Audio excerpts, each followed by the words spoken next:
Hello, everyone. Good evening.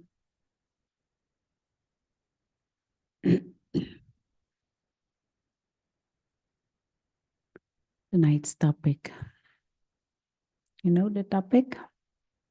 Or you just come anyway? I know the Power topic. of forgiveness. Hmm? Yes. You just come anyway, or you came for the topic? Or you don't know the topic? Power of forgiveness. I'm asking those here in the center. You came anyway. Good.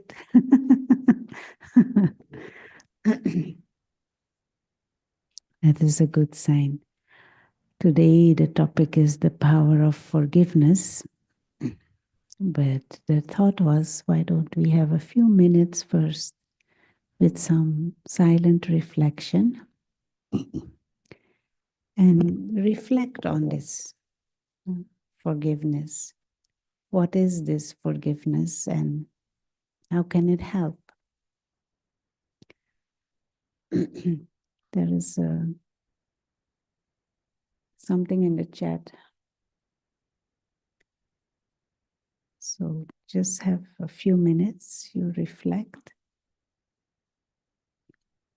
What is this forgiveness and why is it useful?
Thank you.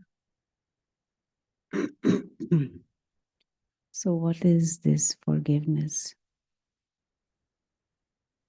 If you have to describe forgiveness, what would you say?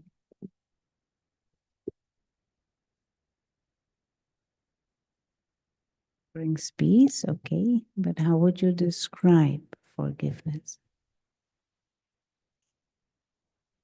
It is useful because it brings peace. Okay. Well, then, is there much forgiveness going on in the world? No. Okay, so what is forgiveness?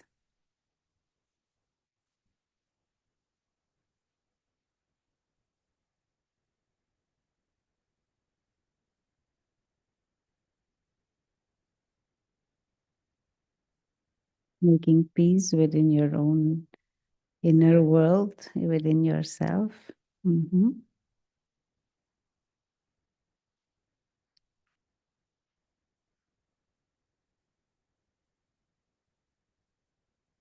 Making your mind free from thinking negative about self or others. Letting go to create peace. From Michelle.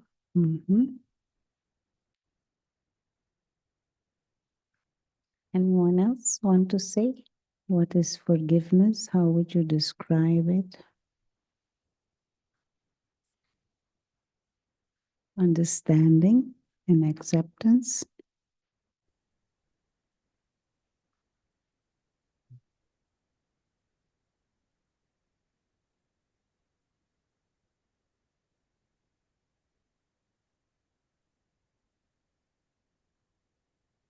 letting go of the need for revenge. Mhm. Letting go of the need of revenge.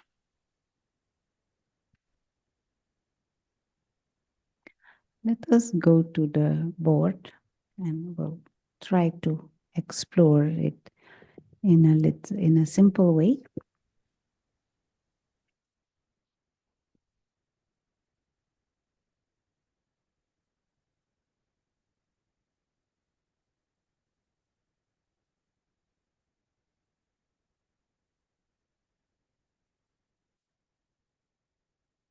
It's visible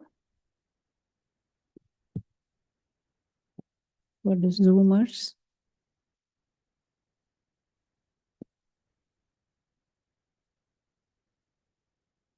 Hello, Zoomers. Yeah, thank you, sister. Yeah, we can see. Okay. Okay. So the power of forgiveness. Forgiveness is usually in the context of relationships. And of course, there are two areas of relationships: relationship with self or relationship with others. And we talk about forgiveness or the need to forgive or wanting to forgive or revenge when there has been hurt. Something happened or something was said or something was done and someone was hurt.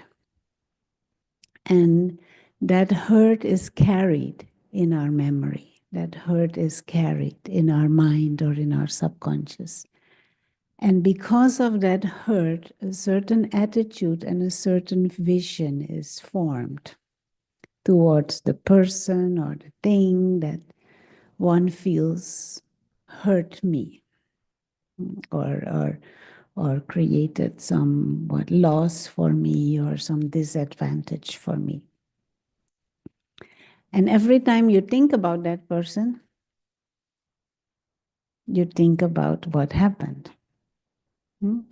Every time you see that person, you think about what happened and you the feelings also arouse again. Hmm? So this is useful to this bit psychology and human psychology.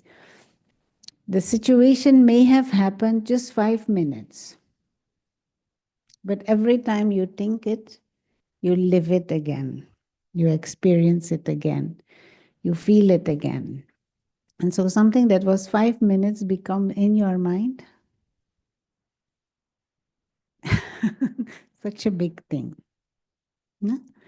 And it may be even true that there really was deep hurt and maybe nastiness or injustice. But when the question of forgiveness comes up, it in the first place means I have made it longer in my mind. I'm carrying that as if almost burden.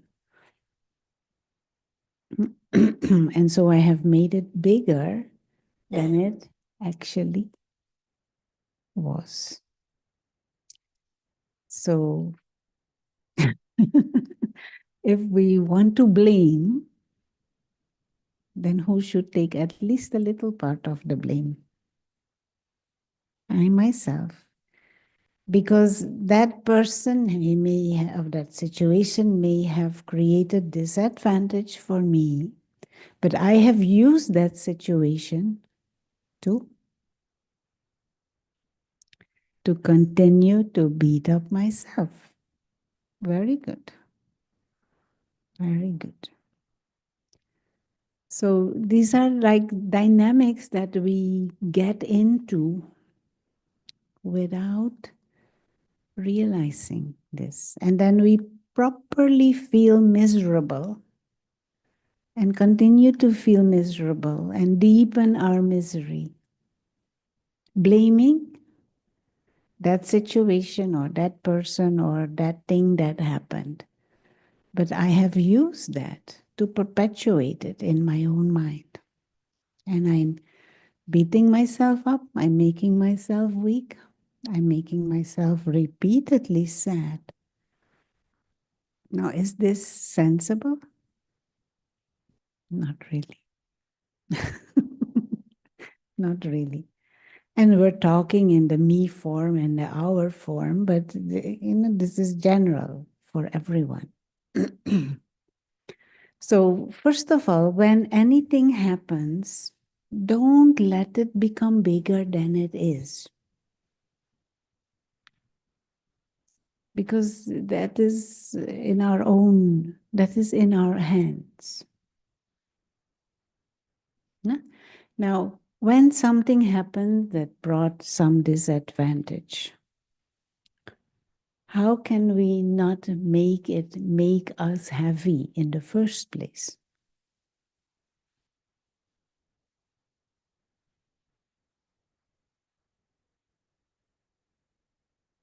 Can we? Someone really nasty to you. How? So someone here saying let it go. So how you let it go? Someone's really nasty, saying all kind of extremely nasty things to you. So how can you not let it affect you? It has nothing to do with you. Maybe that person is going through so much, you know. Not from our head, from your hearts. Yeah. Huh? From your heart, because we all can think of some nice reason, but truly, deeply from your heart, someone being nasty, can you truly be unaffected? And if yes, how? Or we cannot. Hmm? Just be sincere to yourself. Disconnecting what?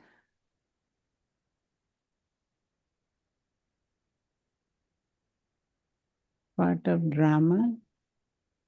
Have some compassion for the person.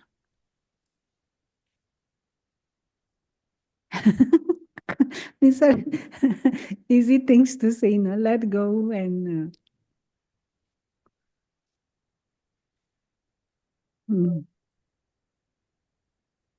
maybe you can talk with the man.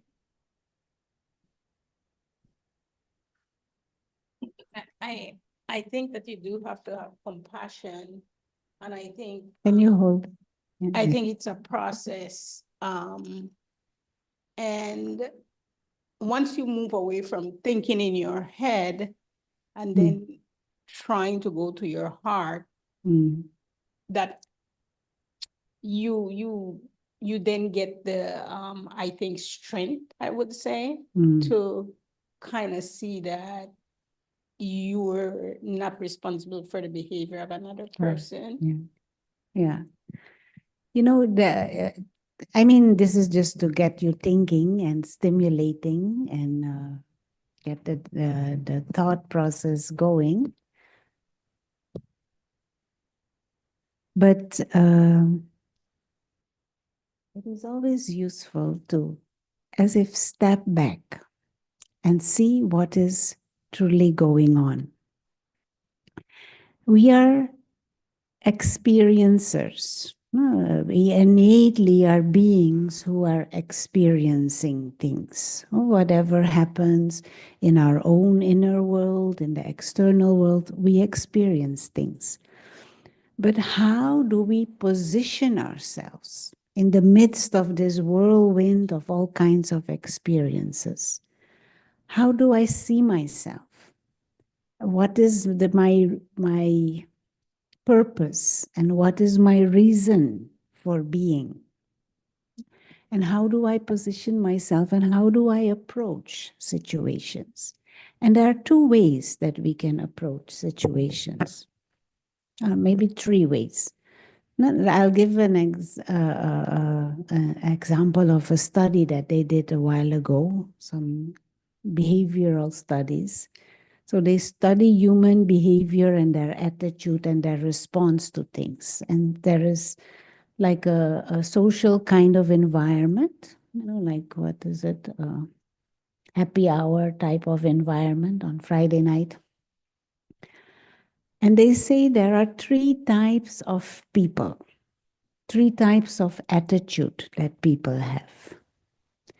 So one person comes in, he looks around, and he thinks, what can I get here? What can I take here? What here gives me something? What can I get here? That is one type of attitude. Second type of attitude is person comes in and starts complaining about everything. Why is the light like this? Why is the color of the wall like this? Why are these people sitting there, not sitting there? Some complaint, some ongoing tune commentary in the head going on, complaining why they don't give me juice to drink while I come in, while nobody. Why, what, how come this is not good? Why is it not like that? Second type of attitude.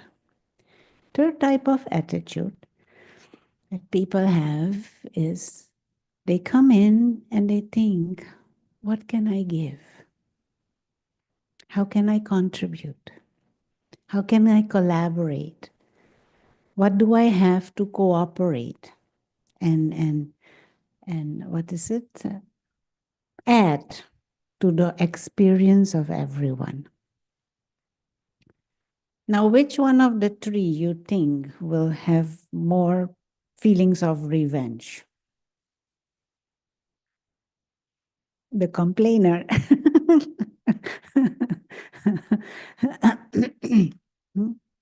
Which one will have most problems with forgiving? The complainer. Same. Which one will have the least problems with forgive? Might not even feel there is anything to forgive. The one who is always giving. No, he positions himself not to take or to need or to expect or to demand or to desire. So they accept, however it is, whatever it is, whoever it is, however they do, he accepts and he feels, what can I add? Whilst the other one is, what can I take? Or whatever is there is anyway not good. So whatever you do or not do still is not good. There will always be some.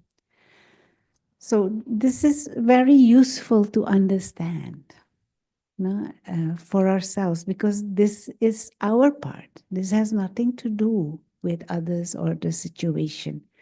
My inner attitude and my approach towards others, my approach towards life in general, is it one of taking and needing and expecting or demanding or desiring?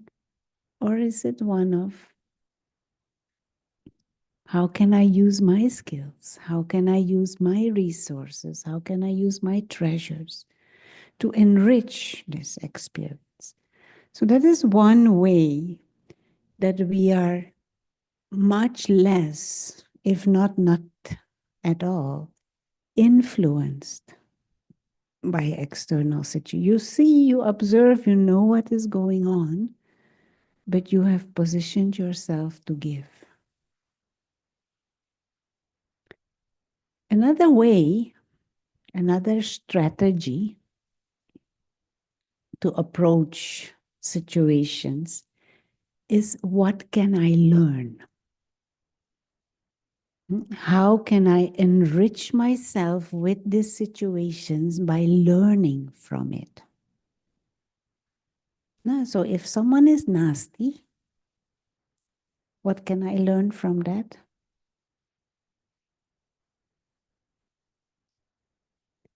I can learn detachment. What else? I can learn the power to tolerate.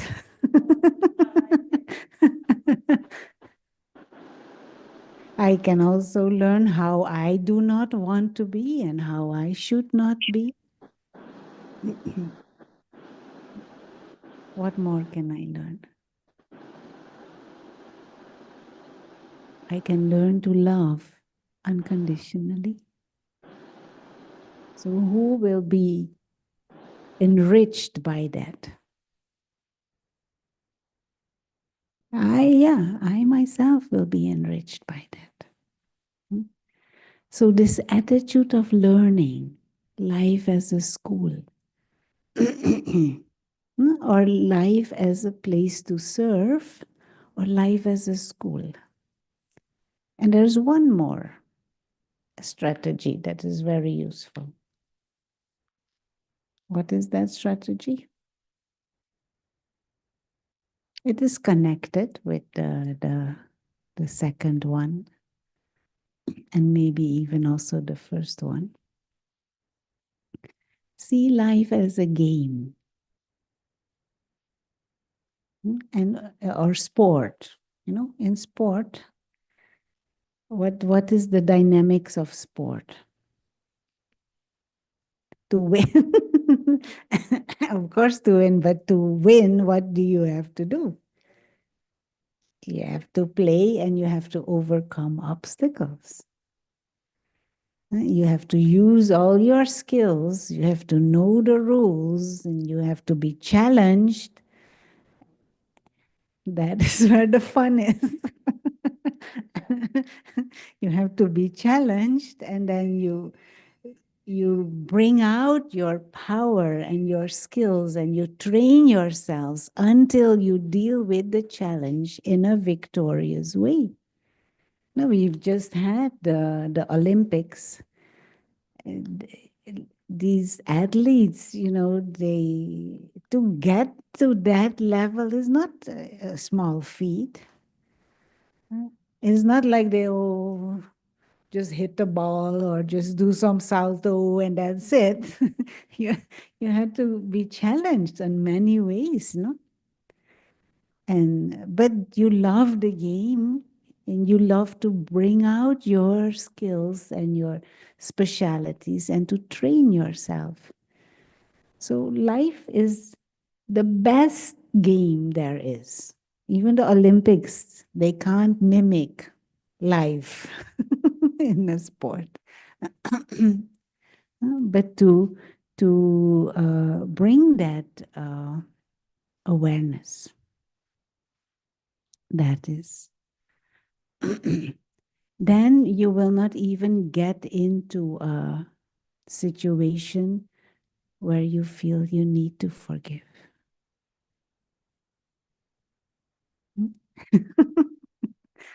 That would be the best. But okay, so these are like strategies beforehand. But maybe you did not have that strategy. You were in the complaining mood, or you were in the taking mood. And there is a situation and you don't know how to. And this thing keep bugging you in your mind. So what to do?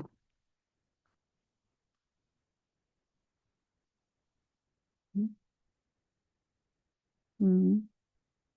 No, first you share. First you share. We're just a few today, so it's good. Something bugging you, coming back to your mind again and again and again. What you do?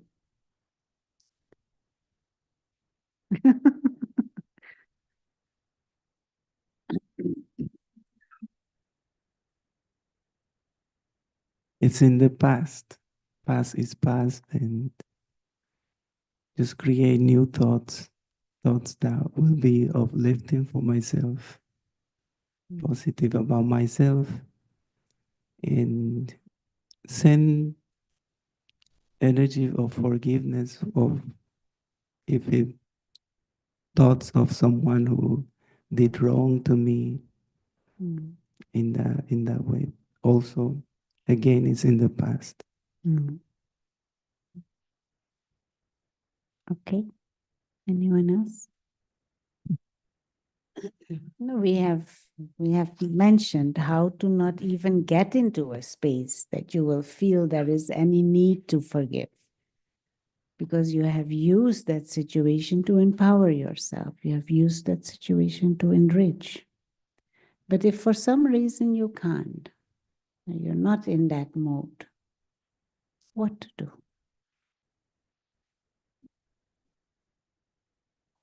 Teach yourself to not react. Teach yourself to not react, not be emotional about it. Anyone else want to say anything? It's on the power of forgiveness today.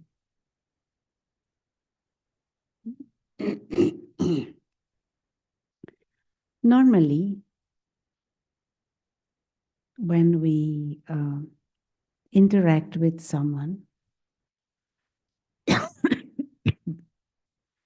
just as a what simple sketch, if this is a person, every aspect of the person's personality and the way they express themselves, and their past, their present, if this is the whole person.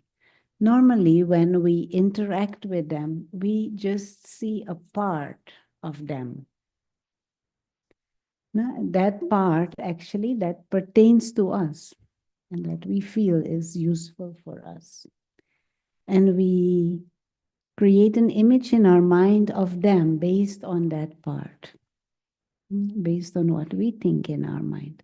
And very often based on what we need or what we desire. One thing that is useful to, and it was mentioned, I think, by Janani already. If a person behaves in a way that is unpleasant, what does that really say about them?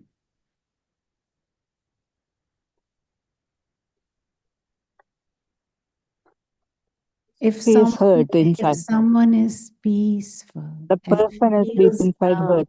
and feels happy, will they be nasty? No. No. So if someone is nasty and unpleasant, it means that is their inner state, at least at that moment, isn't it?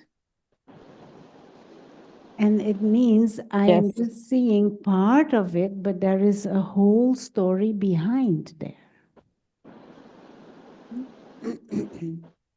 And once I realize that, it is more easy to have compassion.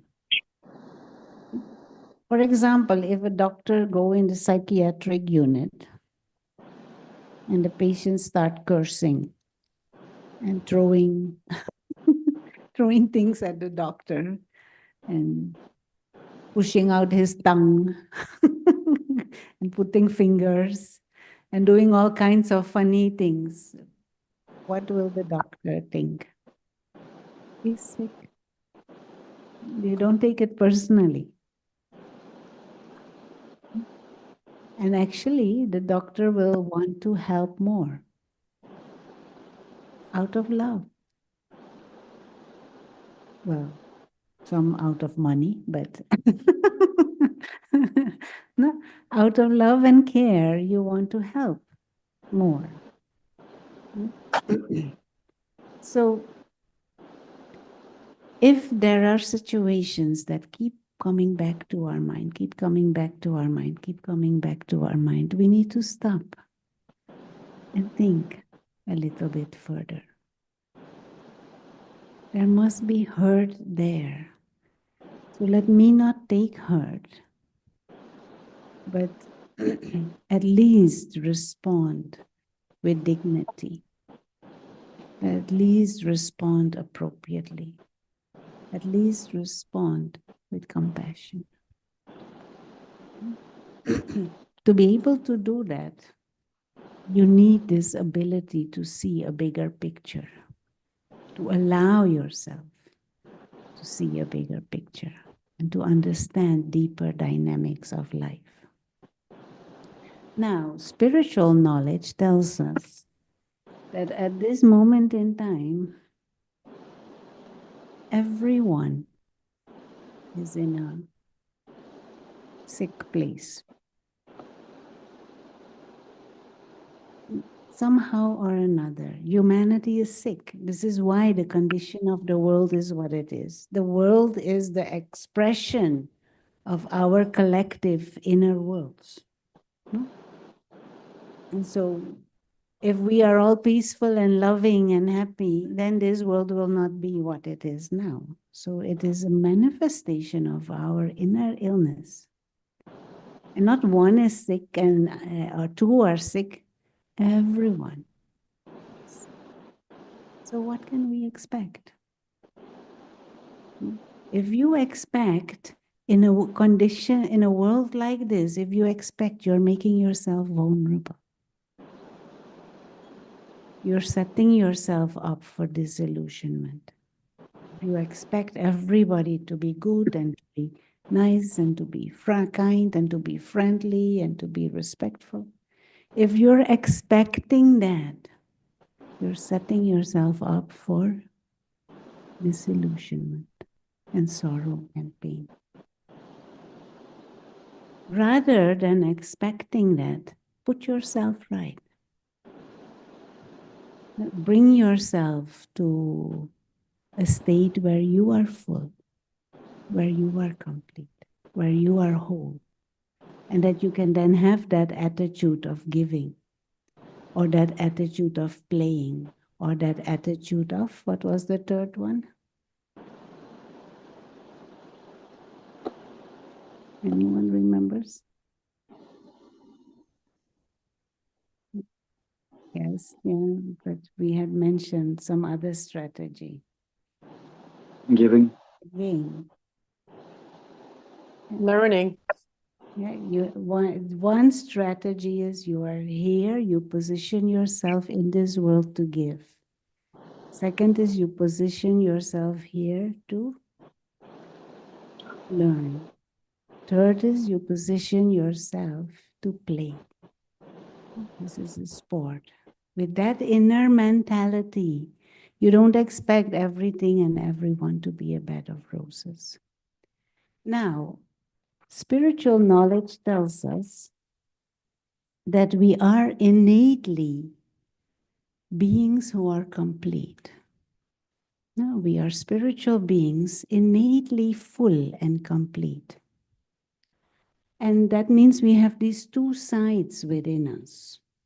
We have this intuitive side, that side that is also artistic and creative and silent, imaginative. This is associated with the right side of our brain. So the being, the soul, expresses these type of qualities through the right side of the brain. Imaginative, more feeling oriented, more emotional oriented, more receptive and perceptive. That is the right side. And we have this part within us, but we also have the logical part, the analytical part, the reasoning part, the factual part, linear thinking. And usually, when we are in a balanced personality, we do both. A balanced personality can be imaginative and be creative, but also can reason and be logical and factual. These both sides, and these sides manifest in different virtues and values. For example, being able to take initiative is this side. Being courageous and being fearless is this side. But being caring, being patient, being flexible is this side. But we need both. Being sustaining is this side. No, but we should be able to start something, but also sustain it and be resilient when obstacles come. Now, what happened with us as spiritual beings through the journey? We have started to only develop one side or the other based upon the gender of the body. We have started to feel this is more masculine, this is more feminine. So when I'm in a female body, I am trained and I program myself to be more like this. And when I'm in a male body, I am trained and taught and programmed to be more like this. So over time, we have become very lopsided. And what happens then, we start to depend on others to complement us. We start to expect from others to be what we feel we are not ourselves. There is an inner emptiness that grows. And because we then start sweetly, maybe, but expecting and demanding from others and desiring from others, then we can be hurt.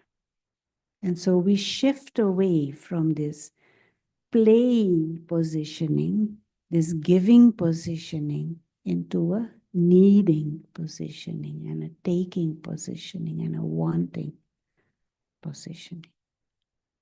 And this happens to us through gradually over time. It happens to the soul, no? the being that we are. And it becomes more and more and more and more. And there comes a time that everything is a problem. Someone says hello is a problem, someone doesn't say hello is a problem. You know, sometimes people can get traumatized by the other person doesn't even realize, because we have made ourselves so vulnerable and so weak. We are made for the both sides. No? And in sports and games, we use both sides. And because we have forgotten this attitude of game towards life, everything becomes like a everything becomes like a war. We have let go of this childlike, game-like nature, and we have become completely disbalanced. And when we're out of balance, then you're looking for balance and you're trying to grab on and hold on to anything and everything. But everyone else is also out of balance. So one is bagging, the other is also bagging. So two baggers. Sounds like a disaster, no? Or it's like birds. I like to think of this as these are like the wings of the soul. Like a bird. But a bird needs two wings to fly. If it has only one wing and another bird with one wing, they will not fly. Two birds both need two wings and then they can fly together. But one bird with one wing, what will happen? They will just spin around like this. So two birds spinning around like this, bringing disaster. And in a condition like that, you can't forgive because you're empty inside. You're needy. You feel they have to give me. What is this? I can't. You're not in a place even to be caring and responding. And so one easy strategy that we get in spiritual knowledge, in Raj Yoga, is begin to experiment with this concept of life as a game. And you are a player. You means the inner being, the higher being, the soul. You are a player in this game of life. You are immortal in the first place. Body is just a tool to play the game. But you are that spiritual being, innately powerful, innately pure. But you have shifted away because you started to identify with external things and lost your balance. And then not only we become lopsided, this also then becomes degraded. Now we start using logic and analysis to dominate, to get what we want. When we are verbal, we use expensive and complicated words to impress others or to, yeah, yeah, to make boost our ego and make others feel less. Inferior and superiority complex. And this side becomes manipulative, underground, undermining. So it is not only lopsided, it also becomes degraded and completely impure. And this is the condition we find ourselves in, not because we are bad innately. We are innately spiritual beings, good, God-like in nature. But we have shifted away from that. And then we get into dependencies and in addictions and in relationship addictions because we start feeling, I need you. Who wants to be with someone who says, I need you, stay here, don't go anywhere. I can't live without you. Well, they will like it for 2 months, then they want to run away, suffocated. It's like a beggar mentality. Nobody wants to be with someone like that. And two beggars, just, yeah, controlling, manipulative, very, yeah. And then we talk about forgiveness. We can't even begin to think about that because we feel so empty and hurt and needy.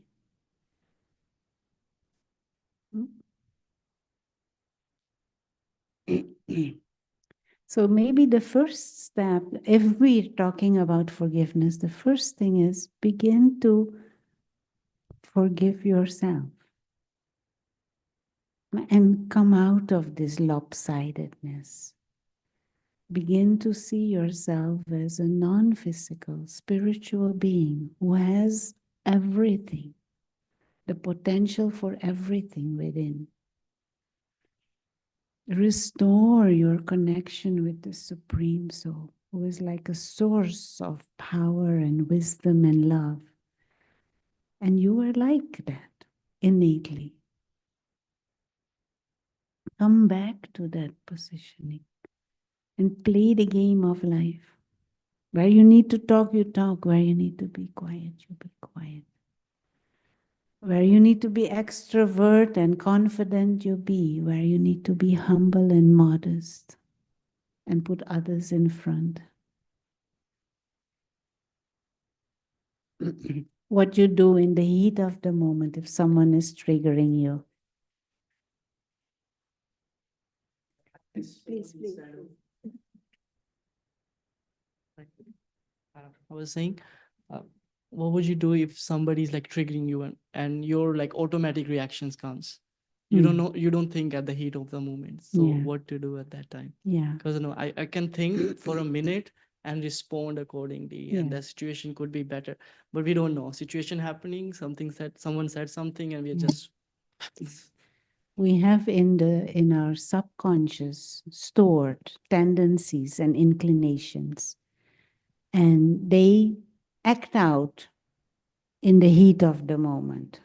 To change them, that is a longer journey, or that is a different level of effort. But when they do act out, you can't, then if they are there, they will pop up. If buttons are being pushed, it will come out. To not have those buttons to be pushed, that is a different level of effort, and that is a deeper spiritual life ongoing. But when the buttons are being pushed and it comes out, what do you do?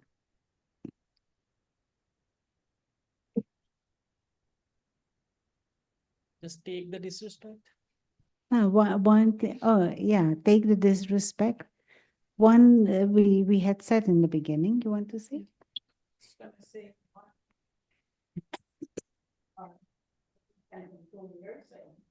You can only control yourself. Yeah. Hmm. Yeah. Yeah. One thing, the moment you catch yourself, step back internally. Moment you catch yourself, I'm about to react, or I did react, but the moment you catch yourself, you step back. Come back to this understanding. Soul conscious. Yeah. Listen, I handle myself so well. After a minute, I know I reacted bad, but now I'm consciously thinking that's my old way of reacting. I don't want to react. I want to respond. Yeah. So I'm learning like consciously, but it's still in me. Like Yeah. No, but we need to shift perspective. That is it. to be more compassionate towards them. We don't know what they went through. That's what I think at that time. That To is control true. that. Yeah, that is one thing. You don't know what happened to them this morning. That is one way you could think of it. But you can also shift gears, the bigger perspective. Instead of getting into the heat of it, what can I learn here? Yes. What can I learn here? Step back and you remind yourself every scene in this journey of life has secrets. There are many secrets behind every scene. Am I seeing the secret? This situation can I can learn to be tolerant.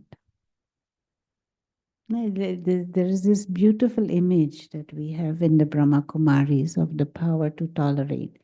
There is this mango tree laden with mangoes, and this little boy throwing a stone at the tree. So what does the tree do? He gives mango. He doesn't say, oh, I'm not giving you, I'm only giving to them. He will give mango. Don't you think people are going to keep using you again and again?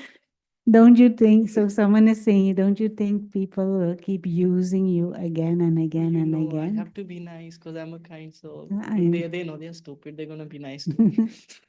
Will yeah. No, I'm talking about the. Mhm. So will people misuse you or abuse you? They will? Will they? Yeah. But don't you think we should step back? No, and, if like, you are tolerating and if you are loving, who becomes powerful? I am becoming powerful. But if they are using, how to say, it doesn't mean that you are letting yourself be abused, but you don't respond with anger or hatred. If there is a thief, you don't go and stand there, let him rob your credit card and everything. You can stop them. But you're in a better position to stop them if you are calm. And if you are doing it with respect. But you call the police. Because that is not beneficial for them either. That they are continuing with those tendencies. Understand? Mm.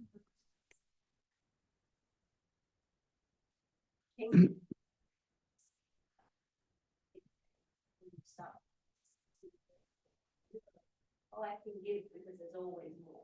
Yeah. And the difference is the other person doesn't realize that. Yeah. I give from here. Exactly. It's very good. Excellent. Yeah. Excellent. No, a friend of mine, he used to be police officer. He still is, but he's just retired.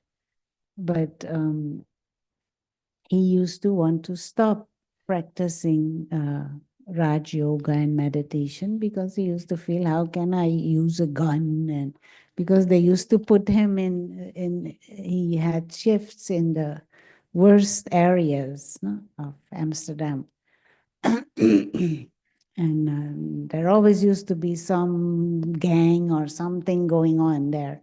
And that is where his way. And sometimes he had to use the gun. And so he wanted to stop because he feels this. And he got the advice, no, you use the gun with love. You use the gun with peace. You don't use the gun out of anger or fear. You use it as a tool to keep order. You use it as a tool to restrain others' negative tendencies, but out of love. And you see them with the vision of brotherhood. No, it is like your brother who is in drugs. You don't go and let him go steal your mother's money. You stop that. But you love him because he's your brother. And actually, out of love, you're stopping him and trying to guide him. You understand? So sometimes this idea exists that because I'm peaceful, because I'm loving, I'm passive, is not the same thing. But you're not doing it out of hate or out of vengeance or out of whatever, some emotional outburst. But you still take action if action needs to be taken. You don't go and stand there, let them beat you up physically. But you don't have to go beat them up either. Out of your own anger, then what is the difference? Then both of you are in the same gutter. Understand? So this whole thing, forgiveness, and it is actually has to do with any virtue or any value. How do I position myself in life? Am I positioning myself to give? Am I positioning myself to learn? Am I positioning myself to play the game? Or am I positioning myself as empty and nothing and no one and begging and needing and desiring? Then my life will be misery and everything I will take as a misery also. Everything becomes a problem. Everyone is a problem. Even if they mean well, still, I will interpret it as a problem. And if they don't mean well, then I won't know how to handle it with dignity and respect. So the best way to, the power to forgive, to look at it as to step back and bring yourself back into a balanced state and approach life differently, then you won't feel there's anything to forgive. Somebody else acting nicely, that's just a lesson for me to be sweeter, wiser, more respect, more mangoes. They need more mangoes. And if you are overflowing with mangoes, there's no problem. You will continue to give mangoes. Hmm? Yeah. Ripe mango and green mango. Yeah. Yeah. Yeah. Okay. Some tools for peace and respect, not only in relationships, actually within yourself. And of course, that will naturally reflects in interaction with others. But the important is to step back and see that bigger perspective. Know yourself as a spiritual being. Child of the Supreme, you have come from another dimension. You're just a guest in this drama. You're a guest in this body. You have not come here to take. You have come here to give. But we block ourselves because we become lopsided. You start identifying with the body and the resources of the body and the things around the body, and we start to believe I'm just a mere mortal and I'm limited, and we see ourselves in that limited way. We're not that. Okay? Who knows the story of the chicken and the eagle?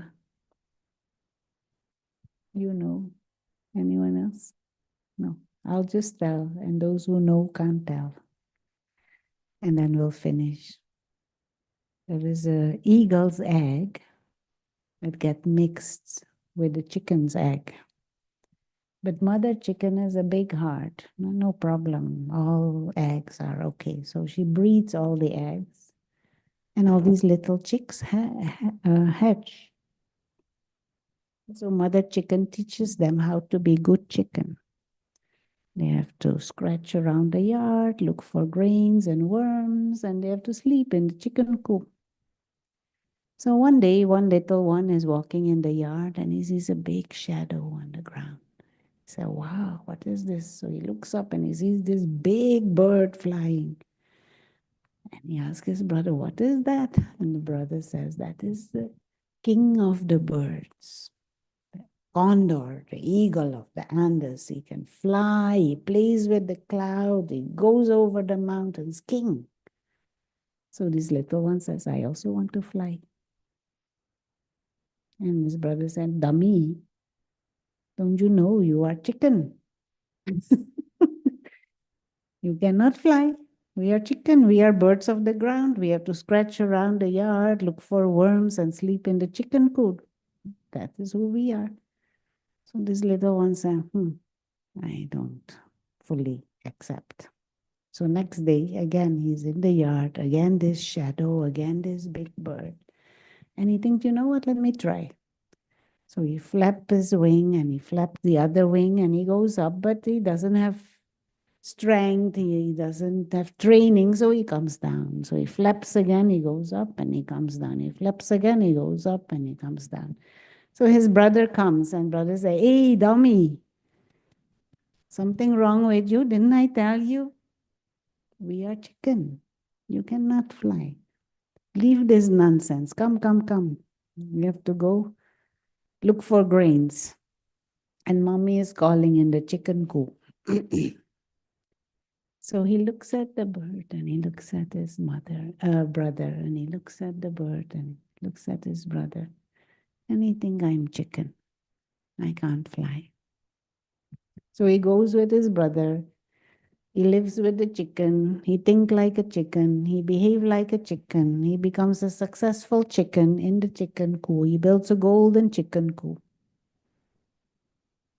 But he was that eagle's egg. And I really like this because it is our story. We are angels' eggs. We are God's eggs. But what is our problem? We listen to the chicken and we believe that we are chicken. And we behave like chicken and we think like chicken and we just stay as chicken. And we listen to the chickens. And there are many chicken out there, but there are many chicken in here also, telling you you are chicken. But a condor will deep inside long to fly. And whenever he sees a condor flying, he will say, wow. But a condor who is convinced that he is a chicken doesn't even try.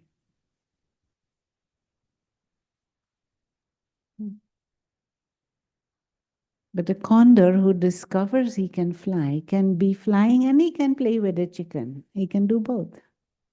But the condor who believes that he is a chicken is confined to chicken life, complaining that he would like to fly.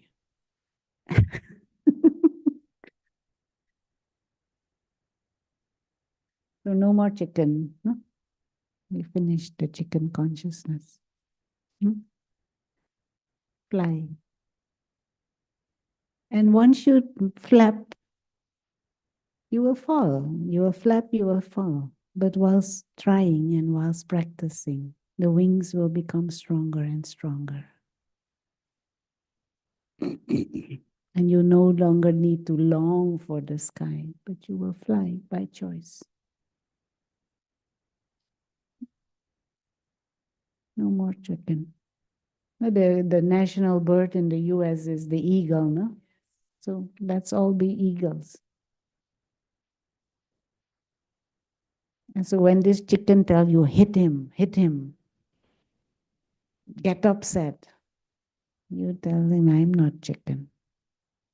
I am the condor. I go beyond all of this. And that chicken behavior is not the real me in the first place. You know, and when you fly from beyond there, things look small. You laugh at it. You know, when people are here, then they complain about the traffic and the pothole. When they're on top of the Empire State Building, they look down, they think it is cute. The whole thing is cute.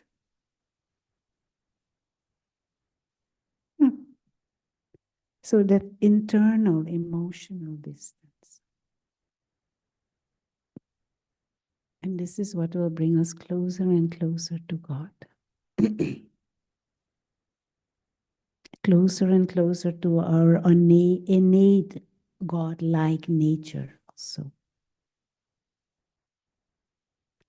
Okay, let's close with a few minutes of silence in the condor consciousness.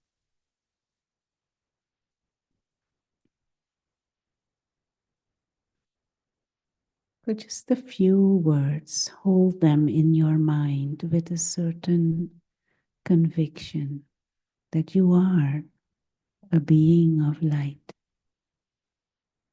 timeless, immortal, free, peaceful, invisible soul, child of God.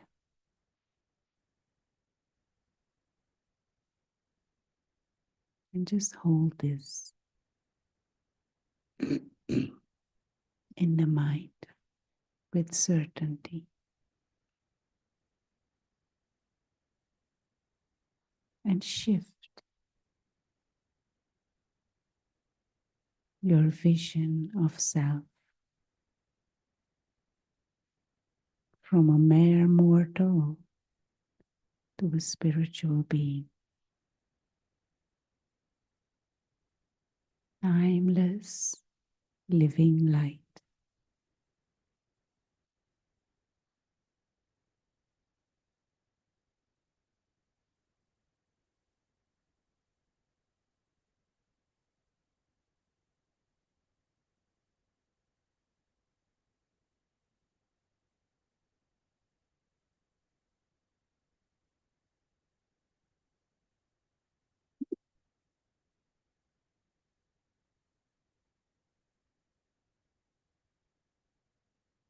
And every day in the morning and the evening, take time to nurture this eagle perspective and this eagle awareness.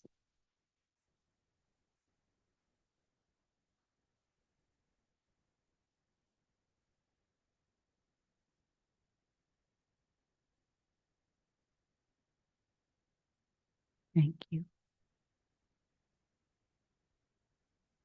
Okay. Good night. Thank you. Shanti.